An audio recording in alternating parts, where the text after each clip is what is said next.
Ladies and gentlemen, it's time for Justa's Conversation, right here on Usala Radio, with your host, Brian O'Neill and Luis Gonzalez.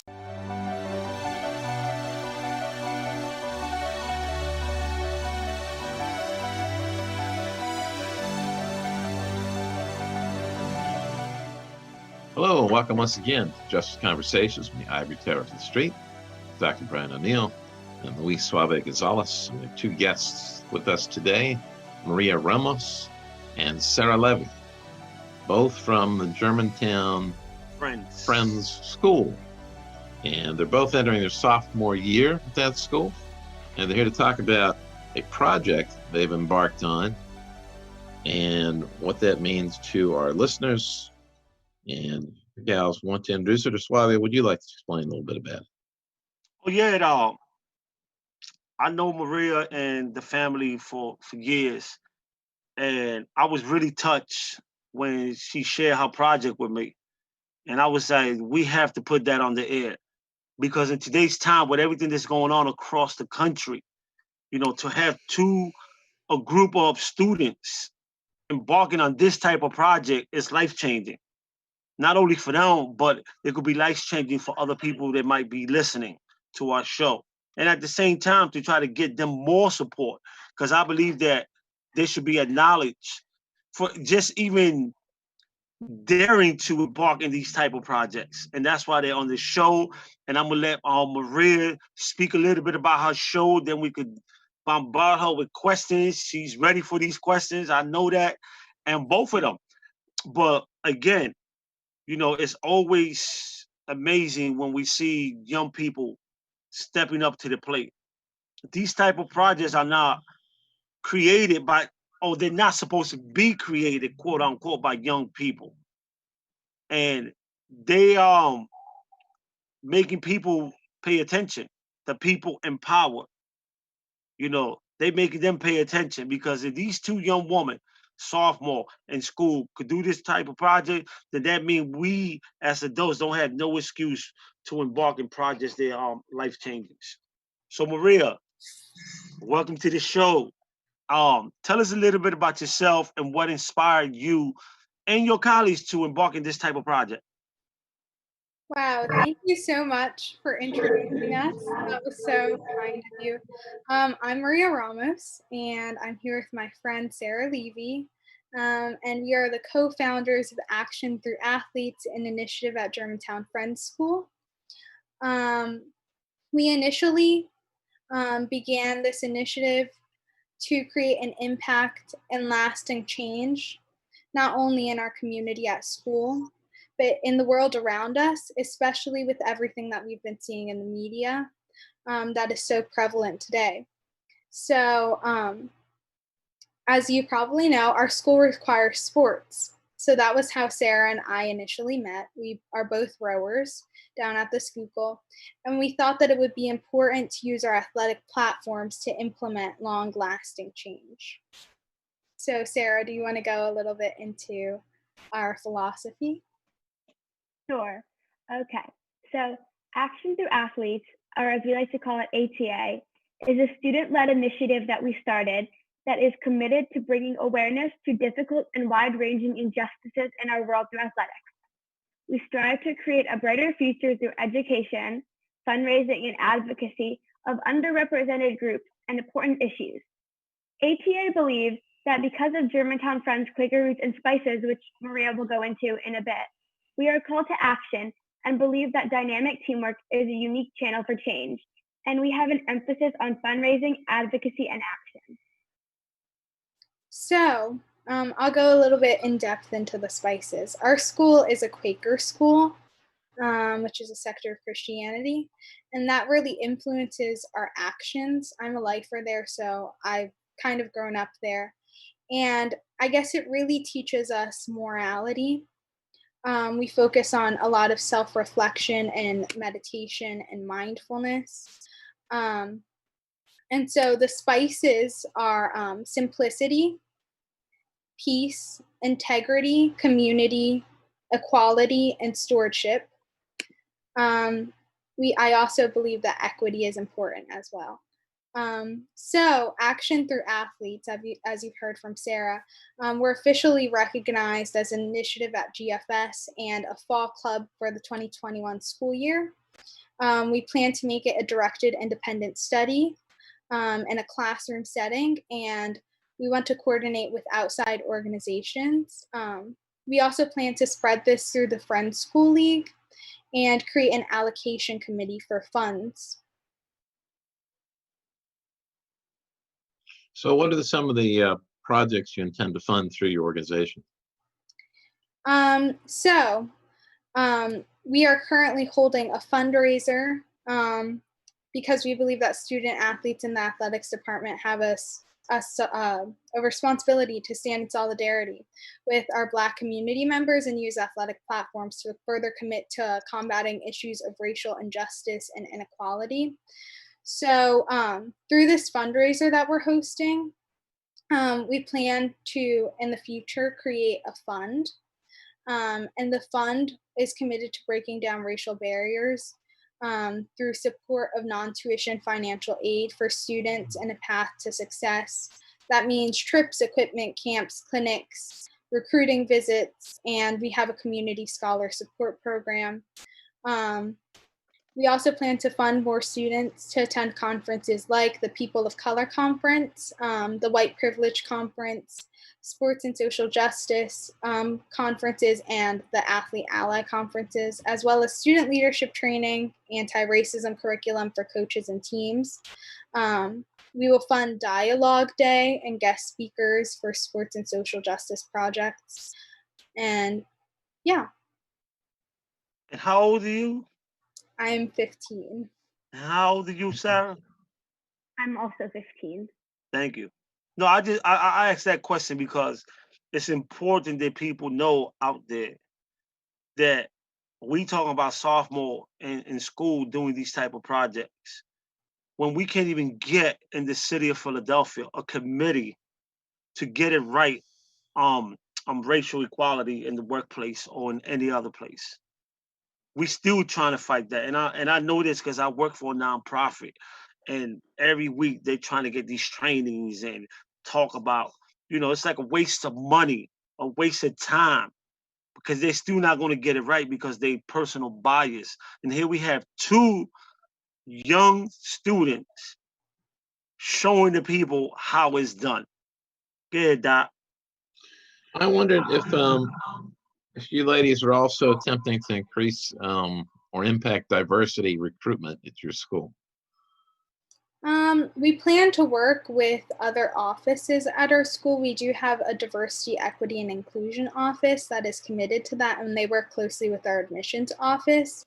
However, we do, through our Community Scholars Fund, that funds students that live in Germantown to go to our school. And as you know, Germantown is predominantly Black.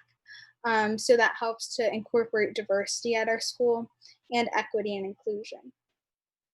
So, I'm sorry, go ahead, Suave. Go ahead, Doc.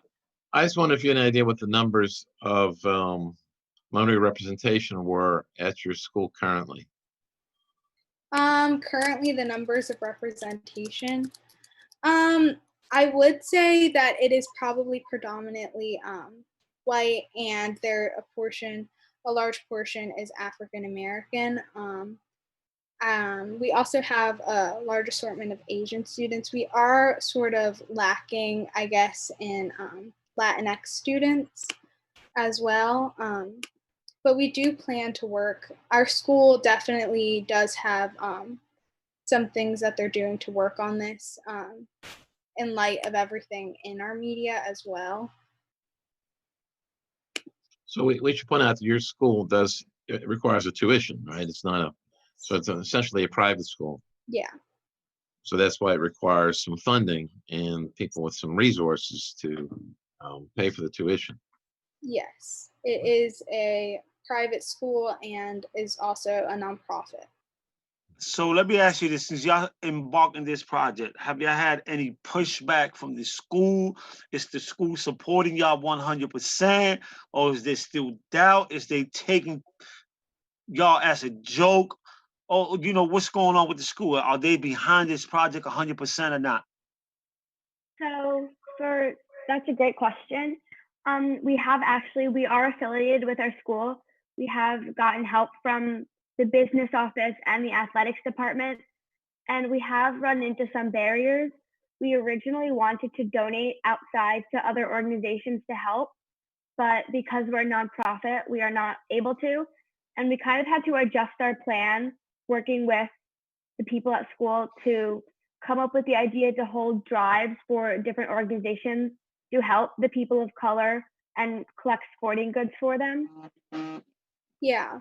So to reiterate what Sarah said, we've worked closely with our school, and we have faced some issues that I guess are out of everyone's hands, such as our nonprofit status. We can't put that at risk. So we can't donate to outside organizations, but we really do want to have an impact outside of our community.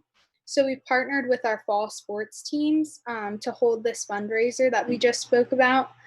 And each of those teams will connect with an outside organization that is Philly based and committed to working in racial equity, and it should also be connected to their sport. And we will hold drives for sporting goods that those organizations need instead. And I don't mean to interrupt, but I just got a text. Anybody know Dan Burger? Is that somebody I know? Yes. Because he's trying to get in. Is he invited or just y'all? Is it possible for him to listen in? And I mean, we could let him right in. But again, right? The reason I asked that question was because I think that it's important that the school falls behind you. So my next question is, what can our community do to ensure that your project is successful? Are y'all allowed to include outside community in this project, or it's just for the Germantown community? We can include them to a certain extent. As you know, we can't donate to outside organizations. We have planned to connect with our community engagement director later this month. But yes, we can definitely connect and spread this wider, hopefully, at some point. Right now, during coronavirus, we've actually encountered a lot of difficulties. Well, I wouldn't say difficulties, but a few setbacks just because we're not in school, and the uncertainty of everything for the fall. But we plan to connect more in depth and frequently when the school year begins.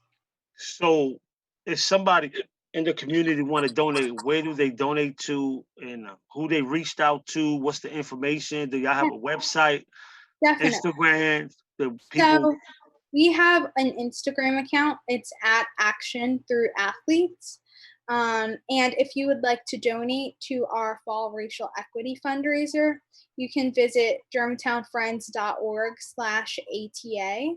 ATA stands for Action Through Athletes. And we also do have, I guess, a form of a website. It's Matcha. If you go to matcha.team and look for Action Through Athletes on there, we post updates. I mean, and throughout the whole show, we're going to be giving this information out so people know. We asking everybody to support $1, $2, whatever you could give, man. This is for a very worthwhile cause, and it's coming from our people in our community. We always complain that the young people don't have nothing to do. They're out in the street. Well, here we have two young women embarking on a project that the whole city should take notice of and support. So we asking everybody, all our listeners, to donate, support, reach out, and let's make this project success. So with you, Miss Sarah, my question is, what are your plans after you graduate? Where do you see yourself 5 years from now? Because embarking on a project like this is life-changing. Yeah, and that's why we decided to start an endowment fund so it could continuously help. And we are hoping that by starting a club, we will be able to pass this on to younger members at our school to keep this going for many years. It's on you, Doc. Well, I have a question for both of you, Sarah and Maria. It's very inspiring that you would think about other people and trying to broaden the opportunities of of students and trying to make that something that is available to more people. So, how did you? Where did you get your sense of responsibility, I guess, to do this, to try to expand the opportunities for education and educational options for particular segments of Philadelphia? I mean, what motivated you to do this? So as you know, I'm a woman of color. Um, and so obviously I do face discrimination in my everyday life. That's something that I have to live with. But I also understand that other groups also face injustices. And I really wanted to figure out a way to use our athletic platform um, to further diminish these injustices that we face in everyday life. So I actually communicated with Sarah, who I do sports work with, and we came up with this plan that's pretty long term to create institutional and hopefully systemic change. And how did you? I guess why did you? Or how did you realize that there were a lot of people being left out of opportunities? Um, I think that obviously I'm a socially conscious person. Um, and I've learned over the years through my education at my school, as well as my education in my community, um, that there are people being left out. Um, and I really have always wanted to create change, and I guess a philanthropic way. I believe that it's important to create change in our world so that we can see a future of equality and create equity. So you stated that you basically grew up in Germantown, France. Yeah. Uh, in your years in that school, have you witnessed uh, uh discrimination or on any level, or experienced discrimination or felt discriminated on, even though you was Um, in part of the school? I think that I've been at GFS for very long, and something that I like to say is that not every place is perfect, but I think that GFS is really willing and open to change.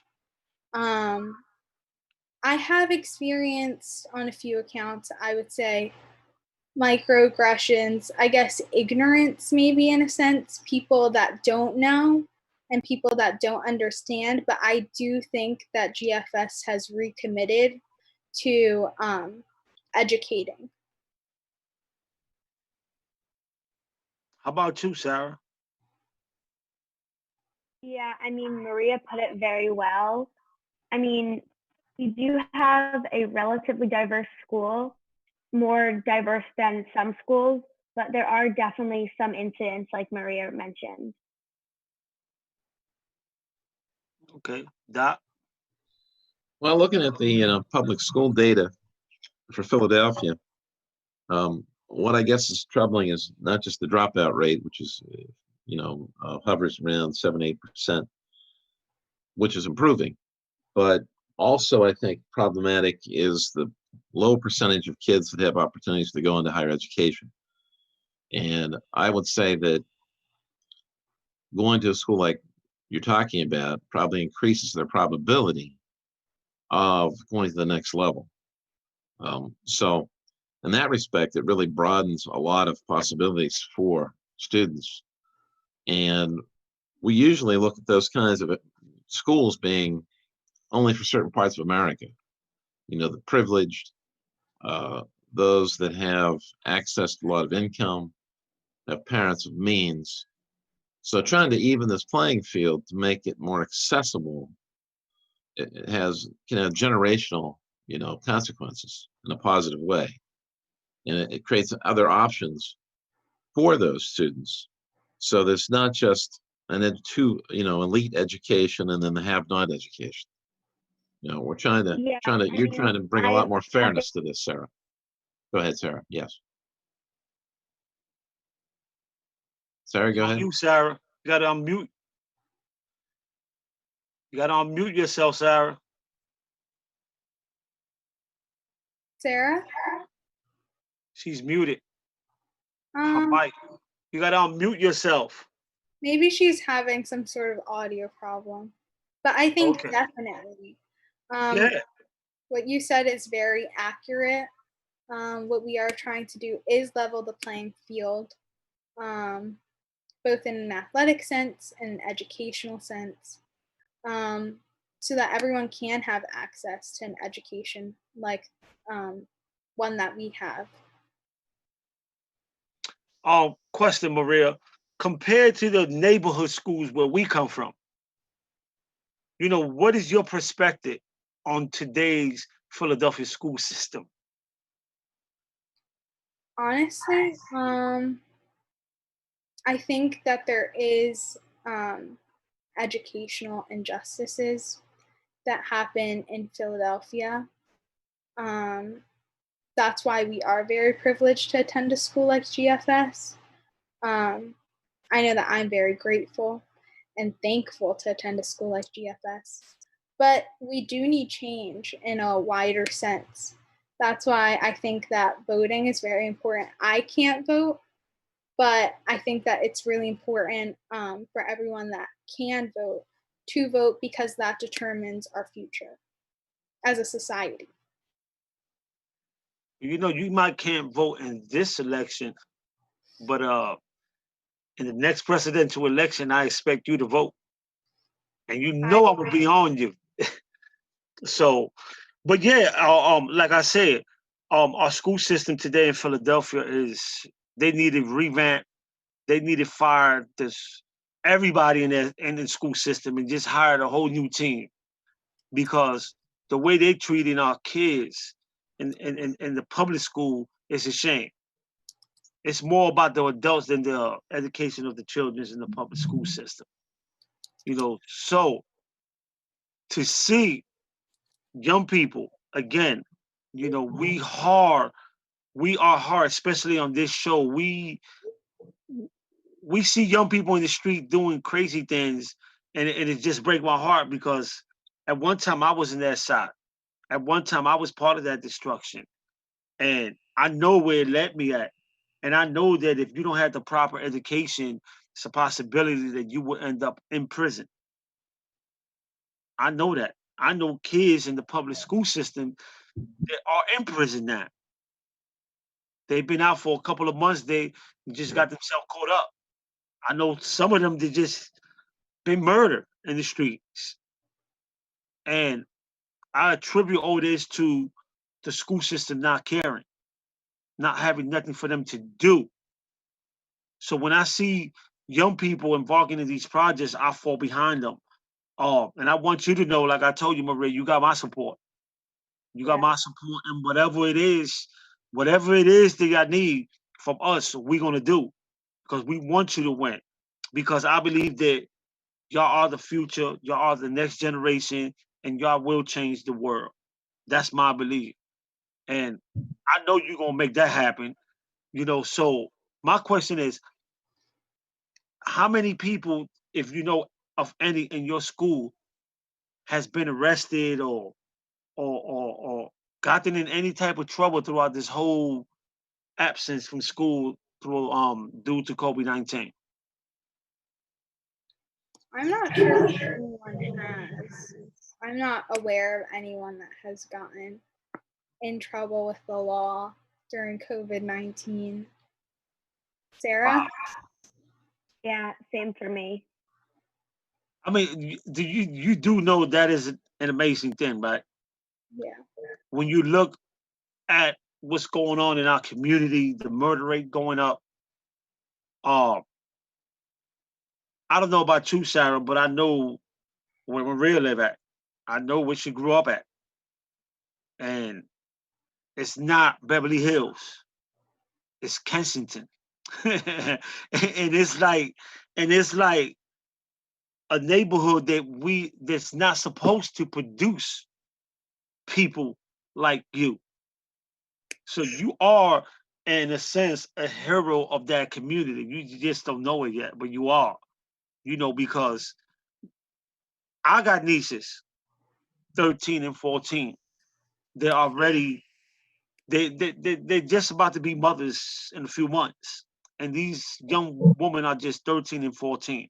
So their whole life is like changed because of the decisions they make and because of the education that they had.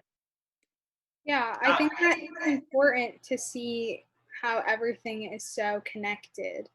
I mean, if you look at it, education, crime, race plays a role in everything.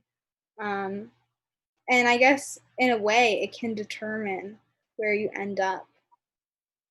It does. It really does. And this is why I admire what y'all doing. This is why I encourage all our listeners out there to really help out, support. Support don't have to be that you give up a big check. It could be in any level.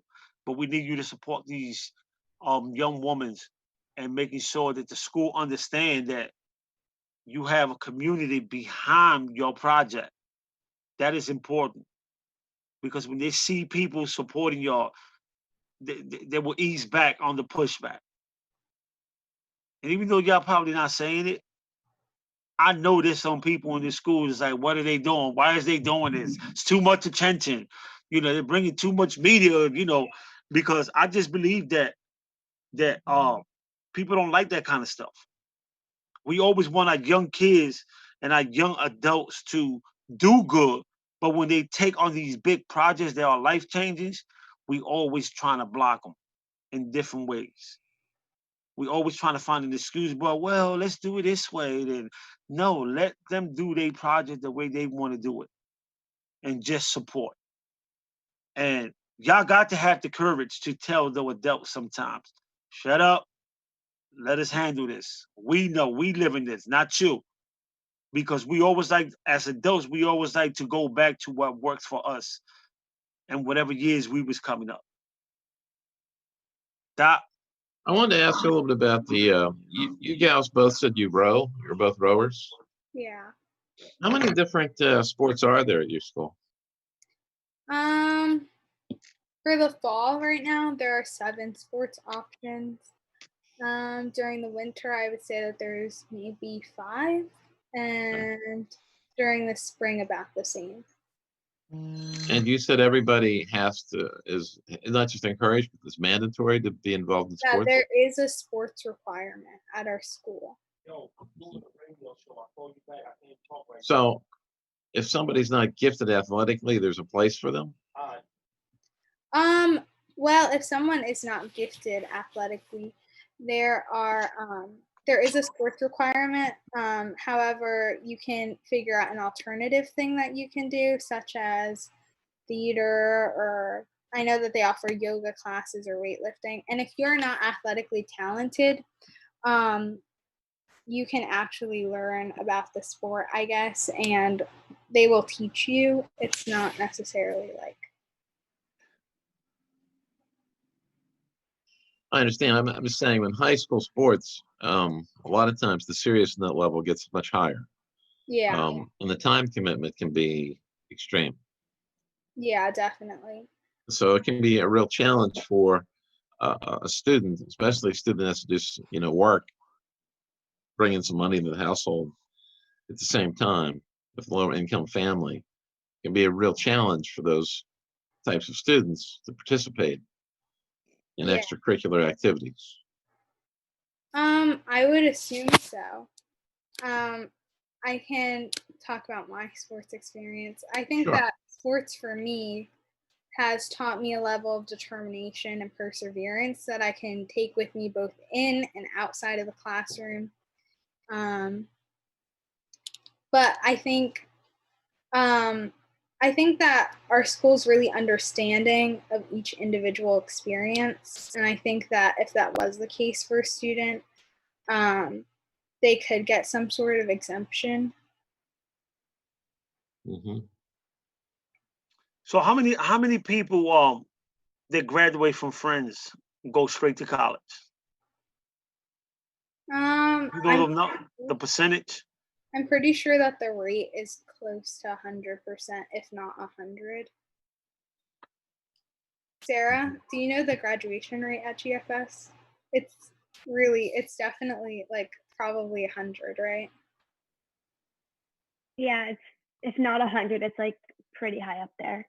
Yeah. I mean, I asked this question, right, because again, it compared Germantown Friends to our public school system. It's like, wow. You know, when some of our school systems don't even have art programs or music programs Yeah. at all for our children to engage in. They don't have no extracurriculum activities after school. You know, and a lot of the time, uh, people think that I got to go play basketball or play this to make it. When here we have a school that it's obvious that the teachers are investing time in the students, and that's what's important. You know, I don't care what school you go to. If you have a set of teachers that invest their time in that student would do good. You know, and I can attest to that. I went to a school where I was told in New York where you never gonna be nothing, and um, I made it all the way to the 10th grade without knowing how to read and write, and that's because my teachers, all the way from the first grade to the 10th grade, they all put me in different grades, knowing I didn't know how to read and write. I would have appreciated if they would have just said, "You're getting left back till you learn how to read and write," but they just pushed me through, right? And I made it all the way to the 10th grade. I probably would have graduated if I wasn't incarcerated, not knowing how to read and write, because I never had them type of teachers that invest their time and students. And this is what we've seen today. You know, and statistically, the numbers show you that if your kid is reading at a 5th grade level, by the time he's 14 to 15, they have a prison cell with his name or her name on it. That's just a fact. You know, so to have a school with a set of teachers that really invest time, it's amazing. It's amazing. And for those that don't know what Germantown Friend is at, Germantown Friend is not really in the suburbs. Germantown is in Germantown. It's not really a suburban school like some people would like to think. You know, so there is no excuse for our teachers in North Philadelphia not to invest time in their students. You know, Well, let me finish 1 second. And this is not an indictment on urban teachers. This is not an indictment on urban teachers. Nonsense out there, and they protect their kids with that. And what we've seen is black on black and brown on brown crime in our communities, because sometimes our mothers know that we got them guns, then we got that weed hiding in the house, and because we bringing in some money and breaking them off with some money, they don't say nothing. Our mothers know that some of our kids are out there committing these nonsense crimes because they posting it all up on Facebook, and we don't say nothing. We as adults need to stop that. We need to stop that. If you know that your son is not going to school, you should force him to go to school instead of just saying, "Oh, he goes tomorrow." And I know this go on because I know people that's living through this right now. I went through it. You know, I wish that sometimes my mother would have said, "You know what? You ain't gonna hide them guns in here. You're not gonna hide that weed in here. You're gonna go to school. You're gonna read a book." I wish that would have had happened because it would have saved me from going to prison. And I know this go on today. This is why I say it starts in the home. You know? And to all the parents that stay home and really forcing education on their kids, I give you much credit because I know it's hard. It's hard. It's hard. I'm telling you, I know it's hard when you got to work 1 or 2 jobs just so your kid could get that proper education. It's hard. I know mothers that's doing that. And at the same time, I tell Maria and Sarah, go out and make your parents happy. Go out and change the world because you see it. Y'all see how hard y'all parents got to work to put y'all to school because it's not cheap going through to a private school. It's not cheap at all. But our parents they go out there and they bust their butt because they believe that you could change the world. So now it's on you. And Maria says something very important. She can't vote in this election for president, but in the next one, she probably can. And I just hope that both of y'all and your whole team that's working with y'all go out and change the world. Go out and change it. It's your job now. Y'all started something that is going to be part of your legacy. When y'all leave school, there's somebody else going to take your place in that project that you start. That's your legacy. So you have to protect that. You have to make sure that the people that come after you are doing the right thing and not just doing it because they want to be famous or they want to be known for doing this. Y'all got to protect that. Y'all lay the foundation for that. Yeah, speaking of legacy, we've actually looked into an endowment fund. If we reach the amount of money that we want to raise, which is $50,000 to reach an endowment fund, then we would put it into all the things that we talked about to break down racial barriers. But we've also recognized that in the past, universities and major colleges have contributed to impending global and economic wealth gap crisis because of these endowment funds, and specifically where the money was and whose hands the money was kept in. And we recognize that we have to further commit to redefining the purpose of the endowment fund as something that can create long-lasting change to create equity in the future. So long after you two girls have graduated, your legacy can have an impact. Yes, a positive one. Mm-hmm. So how has the coronavirus affected your school and your education? Either one of you, both you can answer this, I think. I've noticed, well, okay, initially, I would just like to say again that Sarah and I are very privileged to go to GFS because a lot of kids at GFS have access to computers and could do online learning. We recognize that students in other schools, especially public schools, could do that less. It has affected our ability to learn and our ability to get this project off the ground a bit sooner. But I think that we do recognize that we're very privileged to be able to continue to learn during this time and also to be alive.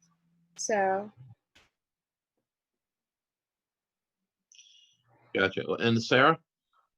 Yeah, what Maria said is very true. We are very lucky that we have amazing teachers and staff who are able to keep teaching us during this pandemic, and that we have the resources from school to keep learning, because I know there are some people who don't have access to a laptop or textbooks to safely learn from home. Mm-hmm. Are you guys still able to row? You still able to do that sports activity in the midst of the pandemic? I think we lost one of them. We lost Maria. Sarah's back. She's back. Were you guys still able to do the rowing competitively during the pandemic? Sarah? Repeat that again, Doc. I don't think. Are you still able to do school sports during the pandemic? We aren't currently able to do sports during the pandemic, which is why, well, I think that some sports will be able to go back. I think that tennis might be able to go back just because of the distance. But our sport can't because we have 4-person boats. But yeah, we've been finding ways to push through that. During this fundraiser, we're actually having students work out and athletes work out to raise money. So there's a spreadsheet where they log their workouts daily, and they found sponsors to donate at a flat rate to the overall initiative, or maybe per meter or per mile that they run or something. It's very Um, creative. yeah, but this is a way to keep student athletes in shape and prepared for their preseason, as well as creating change and donating. It's very creative to be able to do that. Thank you. Wow. Well, I would just donate. I ain't doing that workout y'all do. Y'all too rough on me. I ain't running no 10 miles, Maria. That's okay. We can run it for you, and then you can donate. You know what? I'm looking forward for you to running the miles for me. I probably could run 1 or 2, but and then walk the rest while you run. But we definitely support you. We definitely want y'all to win, and we definitely hope that our listeners support it. They support it because this is a project that could change people's life.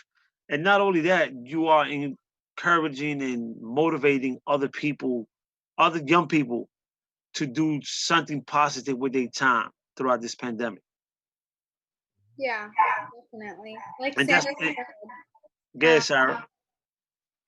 Like Sarah said, I think it's important to inspire change in young people. The responsibility isn't only in adults. If students see something, then they should also do something to create change as well. Doc? Very good. So did your parents get you involved in the Friends School initially? Is that how you found out about it? Yeah, I've been going to Germantown Friends School since I was 5. So this year was a decade.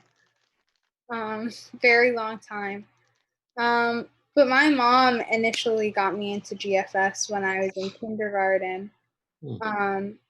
She grew up in a public school education, and she ended up going to college and getting a higher education. So she became more aware of privileged schools like ours, and put me in one so that she could ensure my success, I guess.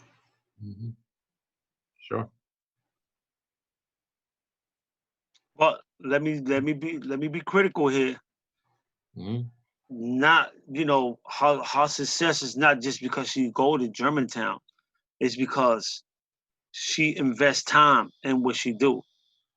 And I can tell you this from witnessing it myself, that whatever Maria Ramos decide to do, she give it her all. It's not just, oh, I'm just doing this. She's gonna go in 150%. So a lot of it has to do with her dedication and wanting to be successful and wanting to break that circle that we see in our community, that nobody graduates or nobody go to college. So a lot of it has to do with her work. I mean, it's good that she's been given a platform and the chance to do so, but if she don't put in the work and the hours, it ain't gonna happen. And she's done that. And I say that just to be fair, because sometimes people think, oh, well, they go to a good school. You go to the best school ever. Thank But you. if you don't invest time in what you believe in it and what you believe in, then you're wasting your time. You're wasting your time. I know a guy that work with me right now. This dude went to Yale, and from there he went to jail for selling weed on campus.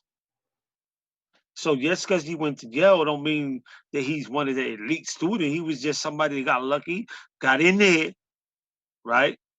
and then messed up them chances because he didn't want to invest that time because he thought, oh, I'm in already, so automatic, I'm gonna make it. That's not the case. You got to invest the time. You got to believe in what you're doing. You have to put in the work, and later on, you will see the results of that.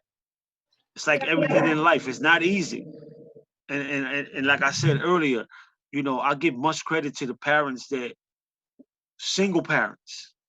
Let me be real specific.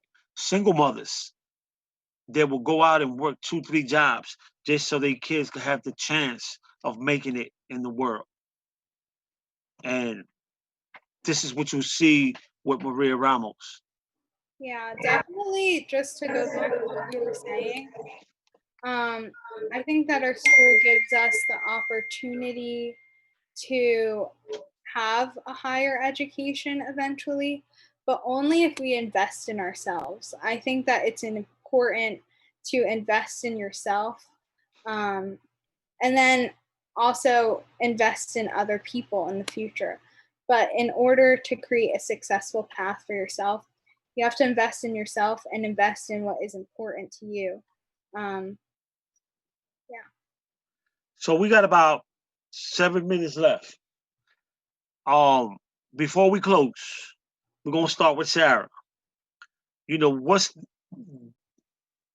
what should your school be focusing on when they see you, Maria, in this project?